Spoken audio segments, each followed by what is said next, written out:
Bonjour à tous, aujourd'hui je vais vous parler d'incontinence urinaire d'effort. C'est quand on fait pipi dans sa culotte pendant une activité physique.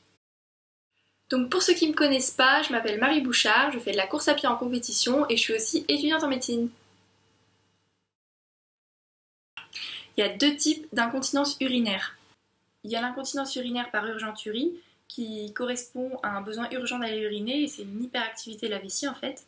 Et puis il y a l'incontinence urinaire d'effort qui correspond à une fuite urinaire pendant un effort physique, donc pendant que la pression abdominale va augmenter. Donc ça peut arriver pendant tous les sports à impact, mais aussi le simple fait d'éternuer, de tousser, de se lever d'une chaise peut aussi provoquer des fuites urinaires. C'est un sujet vraiment tabou et pourtant il y a déjà 15% des adolescentes qui présentent des symptômes.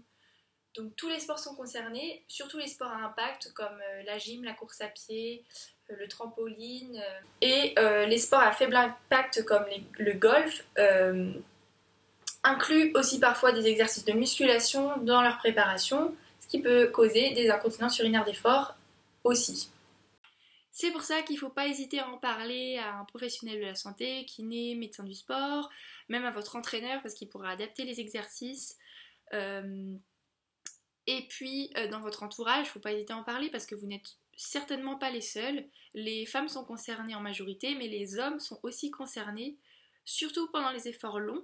Et puis les exercices de prévention qui peuvent être faits vont aussi pouvoir aider à la pubalgie.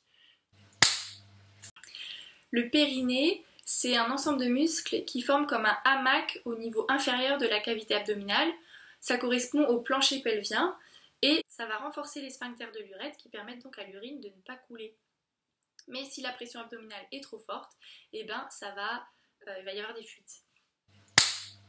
L'incontinence urinaire d'effort concerne plutôt les femmes parce qu'on a un trou en plus. Donc ça va rendre le hamac un peu plus faible. Mais ça ne veut pas dire que les hommes ne sont pas touchés et notamment sur les efforts longs, intenses, eh bien les hommes aussi peuvent avoir des fuites urinaires. Ce qui est intéressant de savoir, c'est que les exercices de prévention qui peuvent être faits peuvent aussi améliorer les problèmes de pubalgie qui, eux, concernent plutôt les hommes. En fonction du cycle féminin, il y a aussi des périodes plus ou moins à risque, puisque les organes vont être plus ou moins gorgés de sang et donc vont un peu changer de position dans l'abdomen et appuyer différemment sur le plancher pelvien.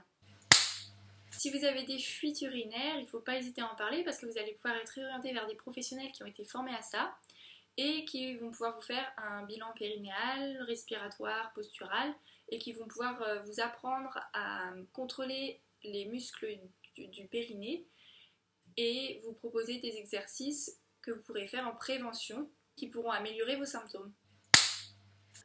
Alors je ne sais pas si vous connaissez le docteur de Gasquet, mais c'est un médecin qui a écrit plusieurs livres, dont un qui s'appelle Abdominaux, arrêtez le massacre, voilà je l'ai là avec moi, voilà, et qui explique vraiment l'importance de la respiration et de la posture quand on fait des exercices d'abdominaux. En fait elle explique qu'il faudrait éviter tout ce qui pousse le ventre en bas et en avant, comme les crunchs par exemple, en fait tout ce qui va mettre de la pression en plus sur le plancher pelvien et sur le périnée.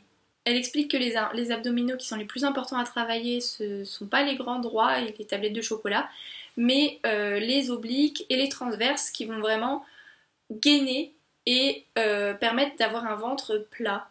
Elle base toute sa méthode sur une méthode en hypopression. Donc c'est une méthode où les exercices vont être principalement faits poumon vide en faisant une fausse inspiration, ce qui va aspirer un peu tous les organes de la cavité abdominale un peu vers le haut pour alléger le périnée du poids de tous ces organes. Alors ça peut paraître simple comme ça, mais en fait c'est vraiment hyper compliqué parce qu'il faut vraiment penser tout le temps à tout quoi, à comment est la posture, du coup je me tiens plus droite, comment est notre posture, respirer, souffler, bloquer sa respiration, s'assurer que le ventre ne se surélève pas. Enfin, je ferai une autre vidéo où je vous montrerai quelques exercices.